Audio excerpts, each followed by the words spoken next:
Welcome to the latest edition of NC Sports Weekly News, the global water sports essential. Duel in the Mid-Atlantic Ocean, the New York to Barcelona race is full on, with Safran and Hugo Boss leading the pack. Sally does it again. Fitzgibbons conquers Cloudbreak and defeats Steph Gilmore for a back-to-back win at the ASP Fiji Pro. GC32 Mania. Sebastien Destremau reports on this spectacular cat that is attracting the world's best pro sailors. Fair winds of Valentin. The sailing world says goodbye to one of its most charismatic and beloved top ambassadors. Valentin Mankin will forever be remembered. Team France pulls off a hat-trick, and it's Captain Albeau all over again at the BWA slalom season opener on Spain's Costa Brava.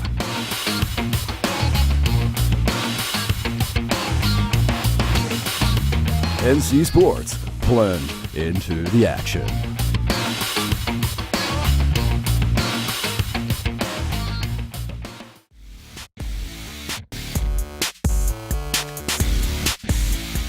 The Ocean Master Series on the IMOCA 60s is opening the first chapter of the offshore season with the double-handed New York to Barcelona. After the opening events over the weekend that began with a sprint from Newport and continued with a spectacular inshore regatta here in the Big Apple, the fleet then set off for their 3,700 nautical mile transat.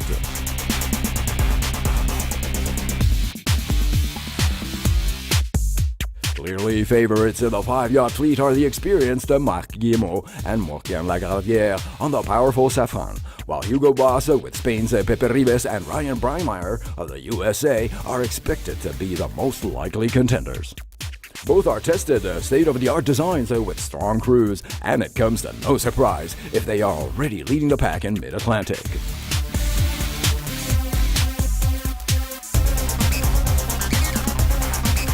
Spain brought the largest armada to this edition of the New York to Barcelona. On the chase are Team Neutrogena with Guillermo Altavilla and Jose Muoz, and also Team Gais with Ana Corbella and the Chilean co-skipper Gerard Marin. Trailing in last place due to a 24-hour delayed start for repairs is Hungary's pioneer offshore sailor Nándor Fá on Spirit of Hungary. A true sports legend in his country, the 59-year-old is racing with Marcel Goslev and testing his brand new self-designed IMOCA 60.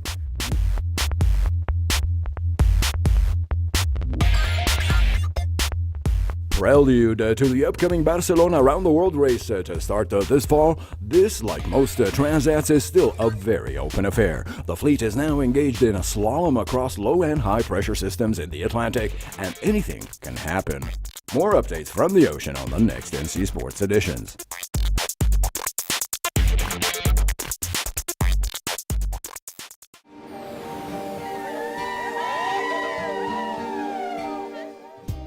Sally Fitzgibbons proved that this year she is no second-place contender with a huge win on the legendary swells at Cloudbreak. Sally conquered the Fiji Pro in a low-score final against fellow Aussie Steph Gilmore, also on the rise, and just managed to take home her second back-to-back event at the ASP World Championship Tour. Incredibly special feeling to win my very first Fiji Pro in really sizey conditions today. It was an incredible challenge. I think such a warrior day.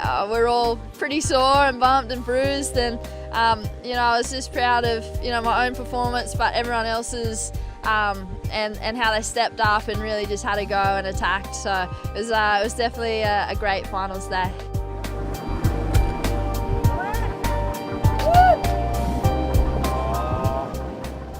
Tavarua delivered massive 2 to 2.5 meter barrels for the last tough heats of the event, and timing definitely became a factor.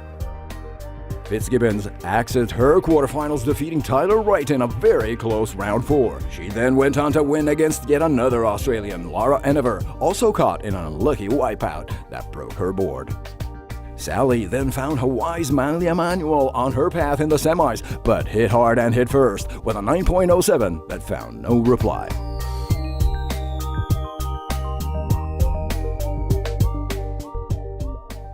Gilmore climbed her way to the top first by defeating Bianca Buitendog and Dimity Stoyle, fresh out of her victory against world number 1 Carissa Moore in the quarterfinals. Sally versus Steph at the Cloudbreak final seemed like a recipe for big results. Instead, it turned out to be a modest affair, with both surfers getting very low marks for the 2-heat session. 9.0 to 8.73 tells the story. Fitzgibbons defeats Gilmore and is now very close to the top throw.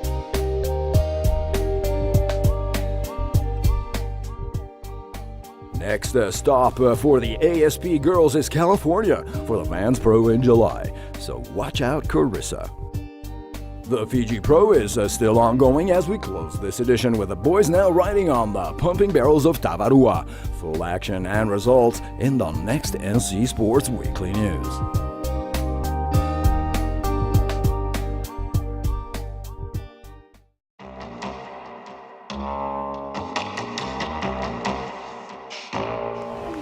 Italian America's Cup team Luna Rossa Challenge takes a victory on the flying catamaran in Austria.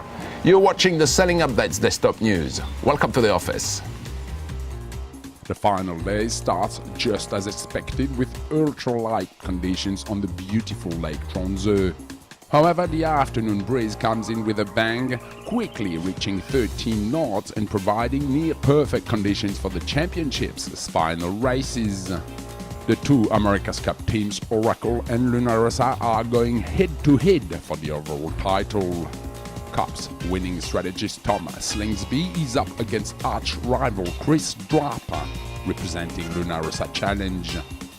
As the fleet is getting ready for the second race, the hulls are flying and the boats begin tearing across the lake at breakneck speeds. Chris Draper once again is leading from the leeward starting position and extends on the run. Having recovered from a poor start, Slingsby's crew demonstrates phenomenal boat handling around the leeward mark. The Australian ace would nearly catch Draper on the beat, but not quite.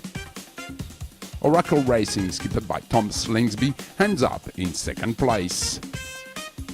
Yeah, unfortunately we didn't get the win today, but Luna Rossa were definitely the best team. They had a bit more time in the boats and it showed. They were just clean around the course, better starts, and today starts with a difference. Chris got away better than us and yeah, he got the win comfortably.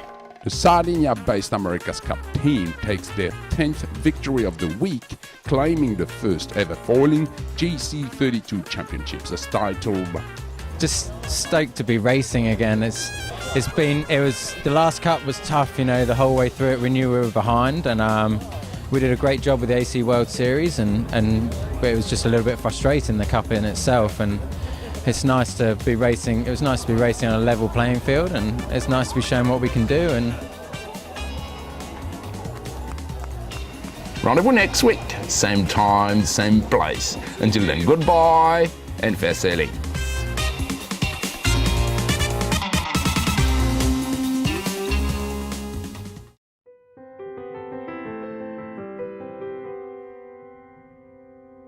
Tre cose importanti nella vita di vela. There are 3 important things in sailing: how to steer, how to trim the sails, and how to balance. Steer, trim, and stay either in or out of the boat. For the rest, you need to use your head. Funziona la testa. Gli occhi vedono il vento, The eyes and the ears can see and hear the wind. You can feel the wind shift coming in the colors. trasmette alla velocità.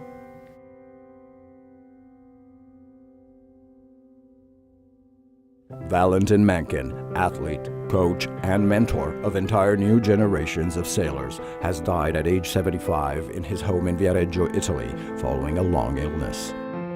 He is still unrivaled today as the only sailor in the world to have ever won 3 gold medals in as many different Olympic classes: Finn, Tempest, and Star.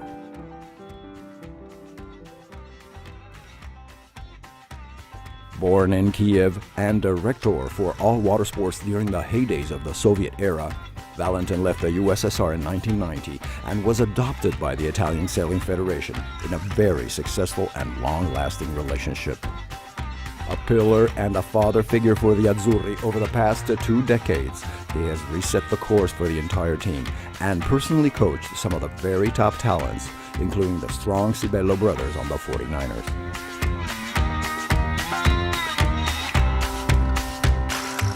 Now among the strongest in the world, the Italian Olympic squad must also thank the Mankin factor. From Mexico 1968 to London 2012, unquestionably his was a lifetime dedicated to Olympic sailing. Funny, ironic, and with a heart of gold. Fair winds, Valentin Mankin.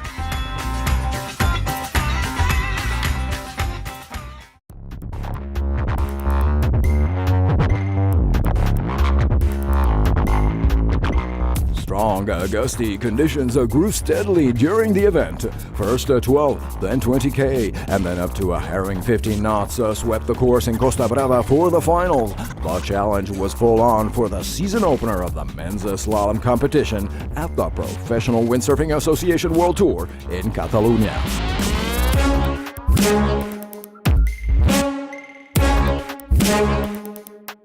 So the trick became finding the perfect equation between power and performance, with the competitors doing plenty of switches in the 8 to 10 meter sails.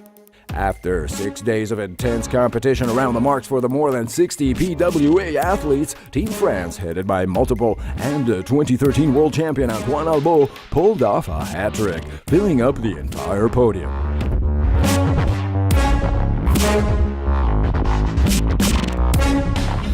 At age 41, the veteran windsurfing icon continued to set the tone here on the Spanish coast. Albeau found himself in a pitched battle to the last day with compatriots Sebastien Destremau and Pierre Monfort. Like the rest, he fought for every position in every race. Facing an aggressive fleet, Antoine managed to hang on to victory by just a handful of point decimals on the scoreboard to become the new king of Costa Brava.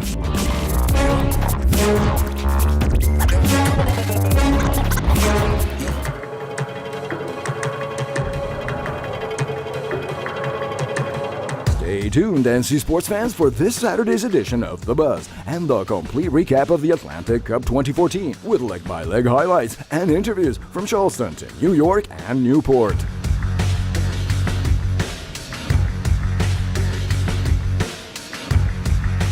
Plunge into the action with NC Sports.